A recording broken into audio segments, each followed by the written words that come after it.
Estamos de volta aqui na nossa programação das horas e 32 minutos. Deixa eu trazê-lo aqui para a nossa conversa. Ele, André Machado, CEO do Projeto 10%, nosso querido ogro de Wall Street, chegando aqui na nossa programação toda terça-feira. Muito bom dia para você, André. Seja sempre bem-vindo.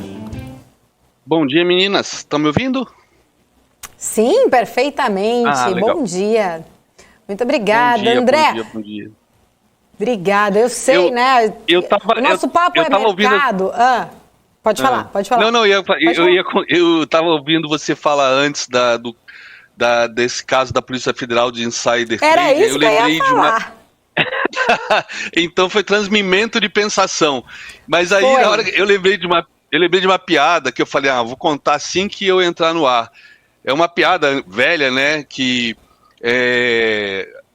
eu contava, até falava brincando como se fosse verdade, né, que o menino foi para a escola e aí a professora estava perguntando para todo mundo qual era a profissão dos pais, né, e aí um menino lá falou assim, meu pai é engenheiro, aí uma menina, meu pai é médico, meu pai ele é empresário, e aí um quarto, né, o Joãozinho para variar, como sempre, perguntaram para ele, e o seu pai, o que ele faz? Ele faz striptease numa boate gay. Aí perguntaram assim, verdade? Não é possível, a professora horrorizada. Ele falou, não, é que ele trabalha no mercado financeiro, mas eu tenho vergonha de falar. Porque, cara... Eu tô rindo pra não chorar. Exatamente. As coisas estão indo, cara, é gestor que rouba a conta do outro no Twitter e tira do fundo, isso, insider trading, é vídeo de palhacinha. Eu falo, meu Deus, e a gente está falando dos profissionais, dos que são referência pra gente, né? E aí eu ouvindo isso, eu falo, como é que a gente consegue estimular as pessoas a virem pro mercado se a coisa tá podre lá dentro, lá no âmago, né, lá no centro? É muito triste isso, é desanimador. Tirando a brincadeira de lado, é desanimador. Eu ouço essas histórias e eu fico assim, meu Deus, onde eu fui me meter? Eu até ia te perguntar a sua opinião, você acabou falando já exatamente, eu acho também, né, concordo aí exatamente com você, mas acredito muito eu sempre acredito que o bem vence o mal, então eu também acredito que a maioria seja honesta e que realmente, que bom que a polícia investigue, que bom que puna, que bom que realmente essas pessoas, né, tenham essa punição, porque a punição é algo muito importante para evitar outros maus intencionados, né, vamos dizer assim. Então acho que a gente precisa ainda acreditar e ter esse trabalho educacional, você faz isso muito bem daí, a gente faz também daqui, o nosso propósito maior é incentivar as pessoas a realmente investir, mas acredito que o melhor é que bom que a polícia está investigando e que tomara que realmente vão presos, que vão para a cadeia exatamente essas pessoas que fazem isso, né? Eu acho que a lição que fica é que os demais que tenham mal intenção ali comecem, né, a perceber que não é esse o caminho, né? Mas é a polícia, né? A Polícia Federal tem sido motivo de orgulho aí pra gente há mais de uma década, né? Mas a gente vê que as entidades que deveriam estar patrulhando realmente, tudo bem, são mal equipadas, tão poucos recursos, mas a gente está longe de ter uma mão mais firme, como, por exemplo, a SEC, né?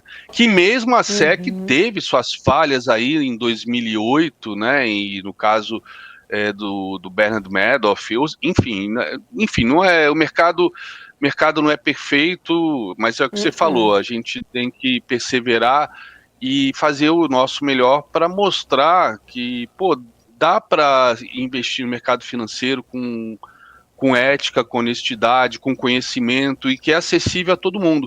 Inclusive, eu gosto de dizer, né, às vezes quando eu sou duro com a maneira como a galera tá brincando de fazer day trade, né, com 500 pratas na conta, acho que já vai ser trader, vai ficar milionário, né, essas coisas que a gente vê em rede social, e eu condeno, eu falo, não que você não possa tradar com 500 pratas, você pode, só que você não vai ser trader com 500 pratas, você vai levar, sei lá, 2 anos, 3 anos. Então, quando eu falo que precisa de muita grana para você tentar essa profissão trader, não é que precisa ter muita grana para operar, muito pelo contrário.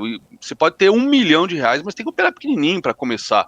Então, quem quem é jovem, iniciante, quer começar a operar futuros com R$500, R$1.000, show de bola, mas tem que pensar o seguinte, se você tem um custo de vida, vamos lá, R$3.000 por mês, R$4.000 por mês, multiplica isso por 2, 3 anos, pelo menos, e esse é o dinheiro que você precisa ter. Não é porque é o que você precisa ter para operar, é o que você precisa ter para viver, se você quer desenvolver uma profissão.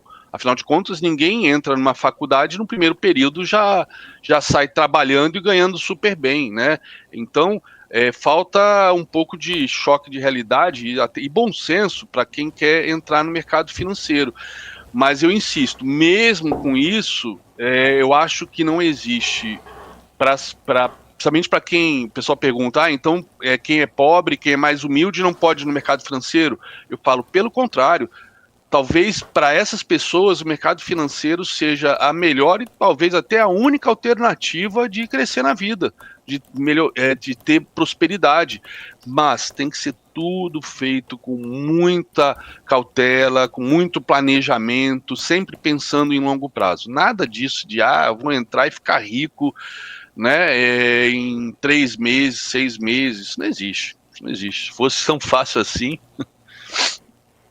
Ô André, e esse é um ponto importante também, né, que acho que traz aqui para a gente refletir, porque hoje em dia, né, um dos pontos que eu bato muito aqui e falo, informação tem a rodo aí pela internet, redes sociais, mas a gente precisa, na verdade, ter um filtro ali em quem você está ouvindo, né, tentar saber exatamente quem é essa pessoa que está te dando essa recomendação, qual que é o passado dela, qual que é o histórico dela, né, hoje, às vezes até brinco aqui, eu falo, o que mais tem é pessoas dando cursos de empreendedorismo e nunca empreenderam na vida, né? Exatamente. Conheço muitos pessoalmente que eu fico pensando assim, poxa, minha vontade era perguntar qual que foi seu empreendimento para você ensinar a empreender e ganhar dinheiro. A pessoa está ali, na verdade, né, trazendo, ludibriando, trazendo promessas que a gente sabe que não são reais. No caso, né, que a gente estava tocando aí no assunto dessa operação que a Polícia Federal está realizando hoje, exatamente, né, o importante é que as pessoas que estejam aqui nos acompanhando, e esse é um trabalho que a BMC News faz de uma forma muito séria, né, de credibilidade, com o apoio de todos os profissionais, inclusive você e todos os outros que passam por aqui, é realmente trazer profissionais que sejam gabaritados. A gente não traz aí blogueirinho de moda aqui para falar só porque ele poderia me trazer audiência. Eu poderia trazer aí blogueirinhos que iam postar nas redes sociais e eu ia ter aqui os 400 mil inscritos que eu fico, pelo amor de Deus, me humilhando todo dia pedindo, me ajude a bater essa marca. Eu poderia trazer só um blogueirinho aí que traria. Mas a gente não quer. A gente faz um crivo aqui de qualidade, somente realmente profissionais que tenham experiência e know-how para falar, né? Não estamos aqui para tentar manipular, eu ainda deixo muito bem claro, né? Ninguém está aqui para dar call, mas trazer a visão dos profissionais do mercado, né? E até agradeço a sua participação toda semana nos ajudando, exatamente. Por isso que eu acredito que quem esteja nos assistindo precisa ter esse filtro, né? De onde que você pega essa informação, isso é o mais importante. Eu tenho um baita orgulho de estar aqui todo dia, já tem mais de um ano que a gente começou essa parceria, foi acho que em junho passado, e, pô, você vai aos poucos, né, se sentindo em casa, conhecendo as pessoas, a quantidade de gente boa que eu conheci aqui na BMC, que eu passei a seguir nas redes sociais, porque eu ficava naquela síndrome de abstinência, né? Ele vinha aqui uma vez por semana, 2 vezes por semana, e o resto da semana. Eu queria saber o que ele estava pensando, o que ele estava vendo, porque tem notícias surgindo a todo momento. Então acaba sendo também uma referência até para mim, tá assistindo vocês para pegar as melhores pessoas, né? O pessoal de commodities, o Delara, o Emanuel Pessoa, o professor Dumas. São pessoas que eu só vinha conhecer graças a vocês e, pô, eles estão lá entre os meus favoritos para serem seguidos, né? Porque o que eu tenho aprendido com eles nesse pouco mais de um ano, então é um canal de notícia, mas que além de notícia, pô, e também ensina muito. O pessoal me pergunta, onde você aprendeu tudo isso que você sabe?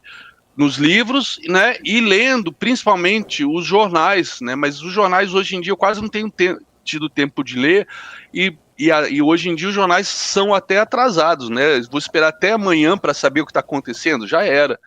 Então, quando você começa a juntar Lé com Cré, né, vendo os comentários, as análises, depois vendo as coisas se concretizando ou não, você vai aprendendo ao longo do tempo, é inevitável, você vai criando uma bagagem de dados, né, e de correlações entre como as coisas acontecem, que equivale a uma universidade de economia, sem você precisar fazer uma faculdade de economia, sem aquela parte chata das contas, né? Mas a parte toda macro, etc., micro das empresas, pô, aqui as correlações de commodities, moedas, juros, inflação, dados de Copom, dados de Boletim Focus, putz, você vai construindo uma história do mercado na sua cabeça que, claro, a história não se repete, né? Mas você consegue, ao longo do tempo, ter que ser cada vez mais preciso nas análises, baseado nesse histórico que você vai construindo, que você vai vivendo, né? E não tem nada melhor do que a vivência, a experiência real para formar um trader, um investidor. E só falar uma coisa aqui, porque tá rolando uma campanha no chat, não sei se você já percebeu ali. É o que mais tá falando. Sorria, Isabela. Eu tava vendo. Sorria, Isabela. E ela tava morrendo de rir aqui no bastidor. Pronto, gente, conseguiram. A campanha foi realizada com sucesso. Falando em campanha, antes da Isa fazer a pergunta dela, aproveitando essa audiência maravilhosa aqui, sempre dos alunos do Projeto 10% aí, sempre acompanhando aqui. Gente, se inscreva no nosso canal, amanhã é meu aniversário, vai! Eu vou fazer quarentão, me ajude a bater os 400 mil inscritos, uma data importante pra mim, preciso bater essa meta aí dos 400 mil inscritos. Ó, revelei a idade, hein? Não ia revelar, revelei os quarentão pra amanhã, hein? Não vou fugir aqui da idade, só ajude a gente a bater os 400 mil inscritos, importante marca pra gente. Vamos falar de mercado, vai, Isa, vai lá. Vamos lá. Sorrindo. Ali, ó, sorrindo, Isa. gente. O pessoal ainda tá na campanha, eu tô sorrindo já, gente. É que o mercado é coisa séria, né? Tô prestando atenção aqui. Vamos lá, falar de coisa séria agora. Depois de dias de aversão ao risco, a gente viu ali os mercados hoje buscando um certo respiro, né, Ogro? O cenário de recessão global ainda bate na porta. Como é que você está vendo esse movimento de alta hoje? As quedas recentes podem ter sido ali um exagero do mercado? Então, eu não acho que foram um exagero, pelo contrário, eu, como grafista, né, não é uma unanimidade no país a análise técnica e principalmente o uso de uma ferramenta como as projeções de FIBO. Ontem o mercado cravou um alvo de FIBO, então eu sempre espero, depois que o mercado atinja um alvo, né, que ele dê um pequeno repique, um pullback. Então o que eu estou vendo hoje é simplesmente o que se espera quando se atinge um alvo, mas o esperado é que ele faça um repique e depois retome a queda, até porque a gente está muito, mas muito longe ainda tô falando do mercado americano, tá? Depois eu faço as correlações disso com o mercado brasileiro. A gente está muito longe ainda de chegarmos no fundo do poço, sei lá, não sei se... Não, esse termo não é muito, muito bonito. A gente está muito longe de chegar nos objetivos do Banco Central americano com relação à política monetária, né? Ontem mesmo, 3 Fed Boys, né, foram duros, como tem sido sempre, né? Um deles, até para não errar o nome, o Rafael Bostic, né, do Fed de Atlanta, ele comentou: ainda temos um longo caminho para controlar a inflação. E que o Fed vai trabalhar para evitar uma dor profunda na economia, na população, né? Mas que não será fácil isso. Depois, a Susan Collins, do Fed de Boston, ela falou que vai ser necessário mais aperto na política monetária para levar a meta de 2%. Foi o primeiro discurso dela, que assumiu agora no Fed de Boston. E a Loretta Mester, do Fed de Cleveland, falou que os juros vão ficar altos por mais tempo do que o mercado espera e que o processo será doloroso. Então, os Fed Boys continuam, né, avisando dia após dia, semana após semana, que o processo vai continuar. Então, o que a gente tem hoje é um mercado em tendência de baixa, ponto. Toda tendência é válida até ser revertida. Um dia de alta é uma coisa extremamente natural numa tendência de baixa, assim como dias de baixa é completamente natural em tendência de alta. não é o momento ainda de ninguém acreditar que chegamos ao fundo por conta do dia de hoje. E aí, quando a gente vai também para a Europa, a gente vê que lá, então, eles estão mais perdidos que cego em tiroteio, né? Os títulos de 5 anos da Inglaterra, né, com esse pacote fiscal que foi anunciado, 150 bilhões pela nova primeira-ministra, pela Liz Truss, 150 bilhões de libras, assustou o mercado, a questão fiscal. Então, os títulos de 5 anos atingiram 4,5%. Detalhe, estão bem acima dos da Grécia e da Itália, que estão abaixo de 4%. Eu não sei se vocês lembram, na crise do euro de 2010, 2011, né, o Goldman Sachs criou um acrônimo chamado PIGS, né? Horrível esse acrônimo, PIGS, né? Porcos em inglês, mas na verdade se referia aos países do Mediterrâneo, né? Portugal, Espanha, Itália e Grécia. E de repente os títulos, né, da Inglaterra estão pagando mais do que os títulos da Itália e da Grécia, né? 2 dos PIGs. E a Itália, que também tem uma dívida aí gigantesca, eu estava até ouvindo ontem o programa Bom, eu ouço todos os dias, mas estava ontem assistindo o programa aí dos meninos depois do almoço, das 14 horas, do Daniel, do Gani e do Cabral.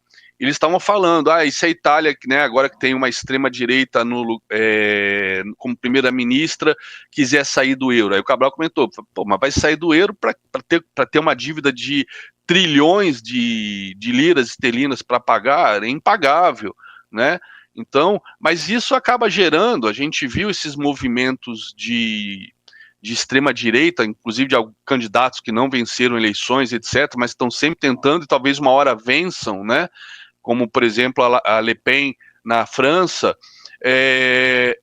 tem esse movimento de sair da zona do euro, sair da União Europeia, que foi uma união que foi construída, né, desde quando caiu a cortina de ferro no leste europeu, né, que os países começaram a se juntar em associações de mercado livre para aço e carvão, inicialmente, né, França e Alemanha, até porque aquela região ali da Alsácia-Lorena, entre a França e a Alemanha, riquíssima em carvão e ferro, é justamente o que levou a guerras no século XIX, né, a Guerra Franco-Prussiana, que depois levou à Primeira Guerra Mundial, que depois levou à Segunda.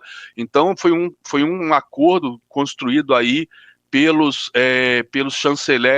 chanceler alemão e francês, né, no final dos anos 40, início dos 50, para evitar uma nova guerra, um novo conflito. E isso foi crescendo. Então teve toda uma visão utópica da União Europeia que está sendo colocada à prova conforme, né, entrou a entrou a moeda única, que levou a Bruxelas a defender níveis de austeridade, de rigor, que são incompatíveis até com cada país, com os gastos, com a produção industrial, com a dívida externa. E aí, conforme a gente vai tendo essas crises, né, esses soluços no mercado financeiro, que são coisas cíclicas que vão acontecer sempre, né, então subprime, etc., Covid, e agora a questão da guerra com inflação, indo lá em cima, que exige austeridade fiscal, porque vai haver necessidade de aumento de juros para combater a inflação, e os juros acaba precificando a dívida que cada país tem, né? Então, um aumento de juros aumenta a dívida. Só que, por outro lado, tem a questão energética, então, que é uma discussão que eu tenho acompanhado aqui na BMC, o Cabral, o Gani e o Daniel, todos os dias falando, e é muito interessante porque são pontos de vista diferentes, né? No sentido de, mas não vai dar auxílio para o pessoal pagar o combustível no inverno, vai deixar o livre mercado, vamos tabelar, ou seja, coisas que, para quem é liberal, é uma heresia, né? Você fazer tabelamento. Mas, por outro lado, é um mato sem cachorro, ou seja, a Europa, até porque temos uma guerra ali na fronteira ali da União Europeia, que é a Ucrânia e Rússia, a Europa está em xeque, né? Então a gente está vendo uma série de idiosincrasias dessa união, e principalmente dessa moeda única, vindo à tona agora, com incertezas para todos os lados, que obviamente vão repercutir no mercado americano também. O próprio pacote anunciado pela primeira-ministra inglesa, de 150 bilhões, já levou a apostas, né, que eu acho com certeza não, quem sou eu para dizer, mas que eu acho que são só apostas, mas de que na próxima reunião do Banco Central da Inglaterra teriam que aumentar a taxa de juros em mais 2%, o que está levando já o Banco Central Europeu já a ficar de cabelo em pé, que talvez tenha que acompanhar, né? Por quê? Porque senão causa distúrbios entre as moedas, né? O euro, a libra, o dólar.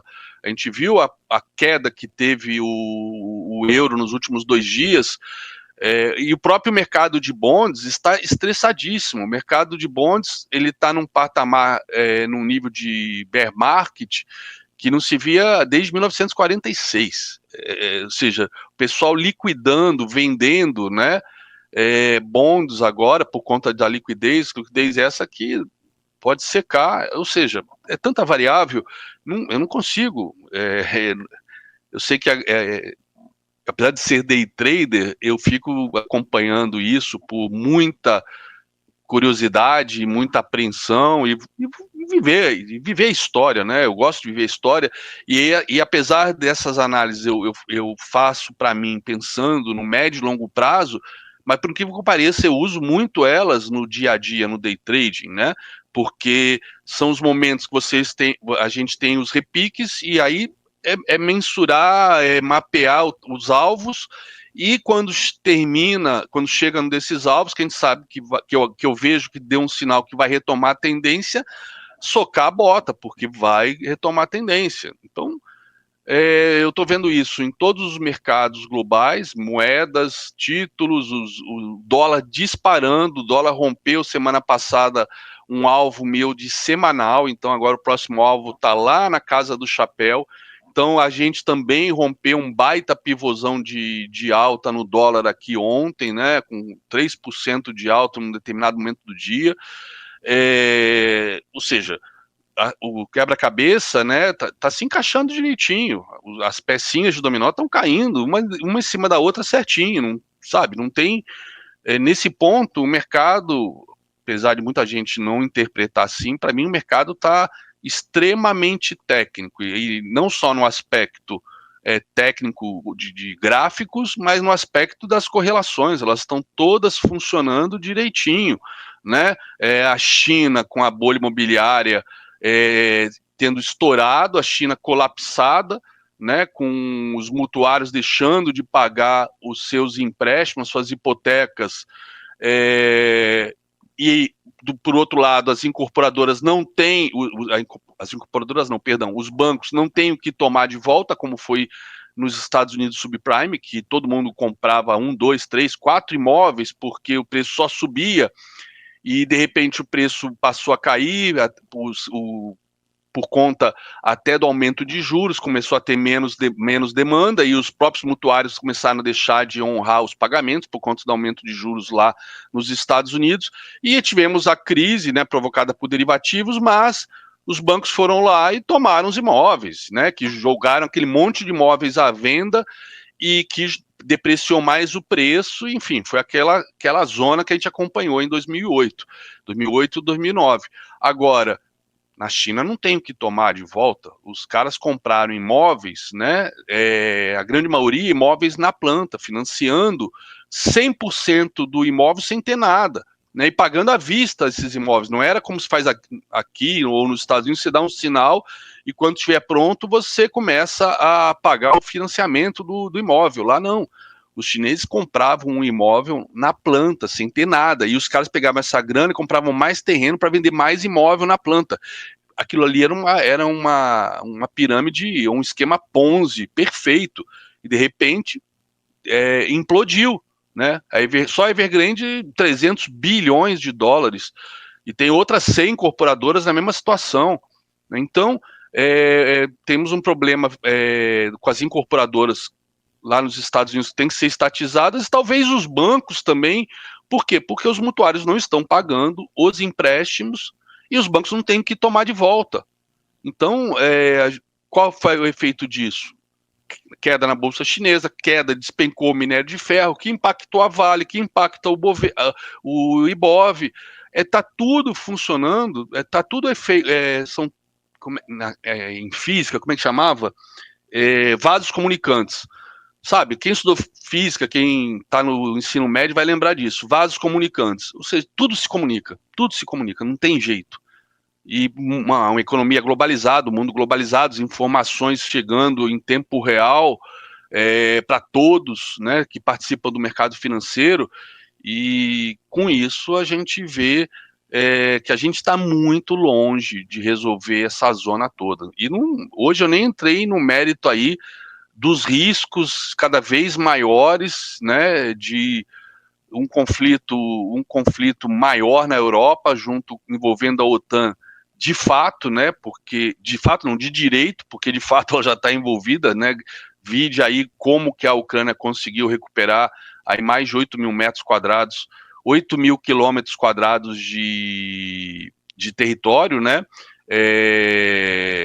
conquistado pela Rússia, territórios esses que já estão sendo incorporados à Rússia. Já teve um oblast que acho que já acabou o referendo, ou pelo menos a pesquisa de boca de urna já deu o referendo como ganho para a Rússia, né? Se fraudado ou não, o referendo feito pela Rússia dentro da Ucrânia, né? Pessoas que a Rússia colocou lá para governar esses oblastos depois que conquistou esses territórios. Não sei se vão ser vinculativos e automaticamente já vão entrar para a Federação Russa logo na sequência, e aí vem as ameaças do Putin aí de uso de armas nucleares, que o pessoal aí agora que começou a se tocar, mas aí passaram meses negando que isso poderia acontecer. E agora que pode acontecer, começa a falar de guerra nuclear. Não, guerra nuclear total, não, ninguém é louco de fazer isso. Acho, mas que pode ter um projétil nuclear de baixa intensidade só para dar aquela sacudida na roseira e falar, vocês vêm para a mesa negociar com a gente ou não? No caso, os russos, né? Tem a questão aí possibilidade de um golpe dentro da Rússia, inclusive teve a boataria aí, que até agora ninguém sabe se é boataria ou não, de golpe na China, que o Xi Jinping estaria preso. Tem isso, um monte de sites lá na Ásia comentando isso. O que a gente sabe é que 2 ministros, né, foram condenados à morte por corrupção, condenados à pena de morte por corrupção. Então talvez o Xi Jinping esteja só se guardando, ficando, né, protegido para a espera aí da reunião do PCC, né, mas que o cara está sumido há alguns dias, tá. Enfim, o próprio Ibov agora, né, que a gente tá, o SP500 estava com uma alta super forte de manhã no overnight, ainda continua 0,88 o SP500 futuro agora, o Ibov agora 0,37, ou seja, ele já devolveu mais da metade da alta que ele teve hoje logo na abertura, né? Ou seja, por mais que a gente tenha tido um IPCA muito bom, melhorou o índice de difusão, né? Ele diminuiu, veio abaixo do esperado, apesar de alimentos ainda estar acima de 10%, né? O IPCA não tá, o IPCA 15 não fez preço, né? Independente do IPCA 15, já era para uma situação como que a gente está vendo agora lá fora, Nasdaq subindo mais de 1, SP500 agora devolvendo um pouco, 0,74, 0,77. Bom, enfim, se eu for ficar falando aqui, eu vou ficar lendo em tempo real. E o Ibov não está acompanhando. Eu até comentei isso no Morning Call, que assim como a gente tá descolado, né? Porque lá já entrou em tendência de baixa, já pivotou para baixo. A gente está numa configuração de distribuição, assim como a gente teve uma acumulação durante um mês enquanto o SP subia, né? Agora, enquanto o SP cai, a gente está também há um mês andando de lado. Ou seja, o que muitos veem como descolamento, para mim não é descolamento. Estamos distribuindo, né? Assim como a gente acumulou em junho e julho, para depois subir. Então a gente está distribuindo para qualquer momento dar aquela socada e enterrar e colar no SP500. Lembrando que o SP500 e o Ibov no último movimento de alta, ambos subiram 20%. Ambos. Só que a gente demorou. E aí quando a gente começou a subir, para descontar o tempo acumulando lá no fundo, ou seja, são estratégias de grandes players, né, que não dá para se, que no mercado americano é mais difícil de acontecer. Aqui é mais fácil, né, de grandes players conseguirem fazer isso, e eles fizeram, né, agosto, né, o fluxo que teve de na B3, etc, todo mundo comemorando, mas foi um processo de acumulação que quando soltou, né, o freio de mão, foi lá colar no SP500. O SP500 bateu no alvo, voltou a cair, e a gente agora está fazendo o processo inverso, que é distribuição. Por quê? Porque quem está comprado, né, não quer sair zerando, né, todo dia perder 1.000 pontos e quando zerar a mão já está 105 mil, não, quer zerar, está zerando naquele range ali entre 109 mil e 114 mil. Então há um mês fazendo isso. Quando acabar quase todos os lotes que foram comprados, aí solta o freio de mão e vai colar no SP500. É o que está acontecendo agora, ó, já está em 0,11 de alta o Ibov. Daqui a pouco vira negativo, né? Enfim, é uma análise que está batendo 0,04 agora. Já vira negativo. Ou seja, não tem descolamento nenhum. O pessoal às vezes fala, descolou hoje, descolou 2 dias. Ok, mas quando a gente olha o macro, a tendência, as correlações, a gente está perfeitamente correlacionado com o mercado americano. Né? Quer compartilhar a tela aí só para a gente dar uma olhada, André? Opa, claro. Vamos dar uma olhadinha, porque aí fica, acho que é até mais fácil a gente dar uma analisada, né? Exatamente. Então vamos lá, deixa eu botar aqui, ó, Ibov. Olha só, Ibov. Assim como aqui ele ficou consolidando, caindo, tá? Caindo, eu vou ver se eu boto aqui, quer ver os dois juntos. O Ibov e o SP. Então tá aqui, Ibov nessa tela. E aqui eu vou botar o SP futuro. Deixa eu ver. Tá aqui. Enquanto a gente teve aqui esse pivô de alta, né, no SP futuro, o Ibov continuou fazendo topos e fundos descendentes, né? Só que era um padrão de deriva, que eu comentei até aqui no programa com vocês, ó, tem divergência de alta e fez um advanced breakup, ou seja, o FR sinalizando, né, um índice de força relativa sinalizando que o preço ia embora. Tanto é que teve acho que foi esse dia aqui que caiu, que o pessoal até, eu vi que o pessoal ficou meio assustado, achando que tinha sido um rompimento falso à véspera. Eu falei, não, gente, é um pullback para depois ir embora, e realmente foi. Ah, não, foi esse dia aqui. E foi embora. E aí a gente subiu a mesma coisa que o SP500, né? E aí agora o SP500 virou, pivotou para baixo, ó, e já está lá nesse fundo, e a gente está aqui ainda distribuindo. Por que eu acredito que é uma distribuição? Porque a gente, assim como tínhamos divergência de alta, a gente tem divergência de baixa aqui, tá? E fazendo advanced breakdown, já fizemos 3 vezes advanced breakdown, ou seja, os fundos estão iguais e a gente vai perdendo fundo aqui no IFR.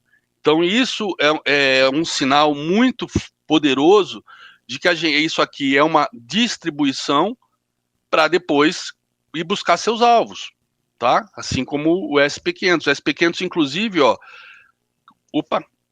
Ctrl Z. O alvo que eu falei que ele atingiu ontem, ele tinha atingido um alvo na sexta-feira, esse alvo dessa última perna de alta, tá? Dentro da tendência de baixa já, ele atingiu na sexta e voltou para fechar acima, só que ontem ele perdeu esse patamar de sexta-feira e veio buscar um alvo maior que é desta última perna de alta aqui, que é justamente onde fez esse pivô de baixa, tá? E aí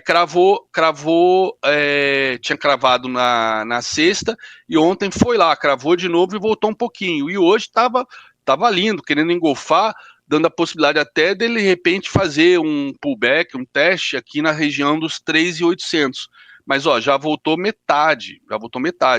Então, o SP500 sugere, mesmo que ele até possa se recuperar hoje e fazer esse pullback ainda, né, sugere que ele vai vir buscar esses alvos aqui embaixo, tá? Esses alvos aqui embaixo. E o Ibov, que ainda não disparou seus alvos, né, estaria distribuindo para depois rapidamente acelerar e vir buscar esses alvos aqui. Agora, abrindo parênteses, temos uma eleição no domingo, que ninguém sabe o que vai acontecer. Ninguém sabe. Os dados que as pesquisas têm são cada uma mais louca do que a outra, e eu sei que segunda-feira vai ser o dia da vergonha para a maioria das casas de pesquisas, porque talvez só alguém vai acertar, não sei quem.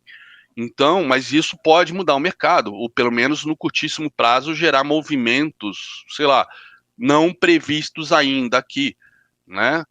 Talvez o mercado esteja num processo de distribuição, né? Esperando chegar o domingo finalmente e vir a segunda-feira, para na segunda-feira realmente tomar uma decisão diante dos resultados, se é que vamos ter algum resultado definitivo já na segunda-feira, mas, pô, de repente até o pessoal pode virar a mão aqui nessa região e temos um rally, um pequeno rally ainda, enfim, não dá para saber. O que dá para ver agora, nesse momento, é que a gente, virou o Ibov, ficou vermelho, que a gente está bem negativo, né, e que devemos acompanhar o SP500 em breve, inclusive tirar esse atraso, né, enquanto a gente está distribuindo aqui, tirar esse atraso do SP que está despencando. E o dólar que eu tinha comentado, aproveitar, que é super importante, esse aqui é o dólar, é o DXY, tá? Ó, voltando aqui, temos aqui um período de 20 anos do DXY. O dólar, né, ele rompeu o primeiro alvo, né? Opa, saiu aqui do lugar, peraí. Não, tá certo. Semanal, Ctrl Z. W. Tá certo. O dólar rompeu, né, esse topo aqui, e semana passada, o primeiro alvo era essa linha verde, foi rompido semana passada, na sexta-feira. Ontem, né, e aí agora temos o próximo alvo aqui em 116, tá? E o terceiro alvo, se for lá, é acima até do topo lá de 2000, antes da bolha da Nasdaq estourar. E agora, na gestão do curto prazo, né, a gente tem esses alvos aqui. Ontem atingiu um segundo alvo, mas voltou para baixo dele. Mas hoje, que estava voltando, já assume de novo, né, já vem rompendo esse segundo alvo para, quem sabe, vir aqui em cima.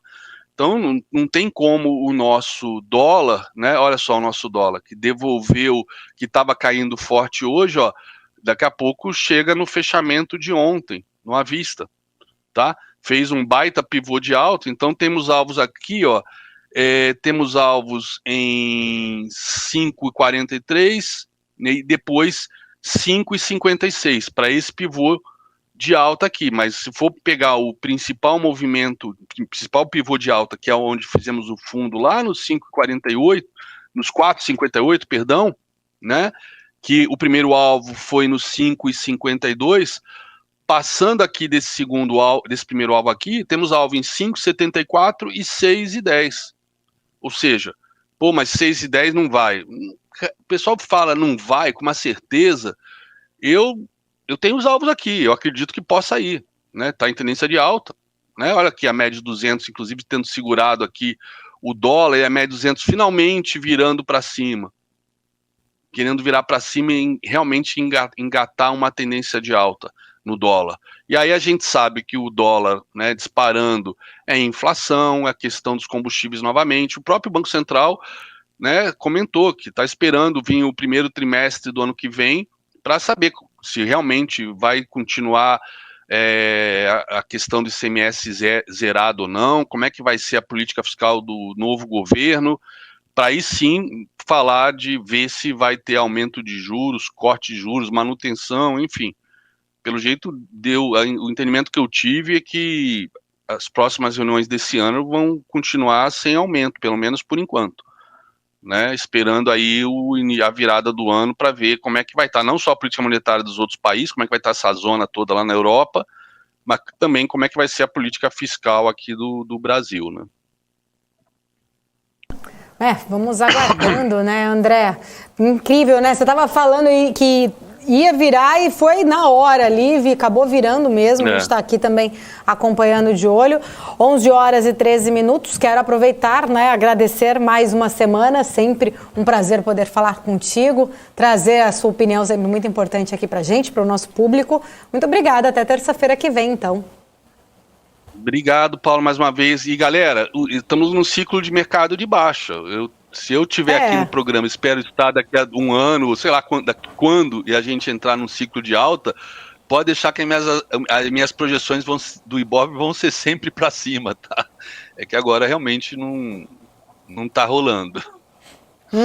Realidade, né, André? É isso que o investidor precisa ser, né? Ter realmente aí pé no chão, realidade e agir exatamente sabendo aí, né? Levando a sério realmente a tendência. Obrigada, André. Beijo pra você. Obrigado a vocês. Beijos, meninas. Tchau, tchau. Valeu, galera. Boa sorte. Tchau, Até semana que vem. Obrigada. Tchau, tchau. Até.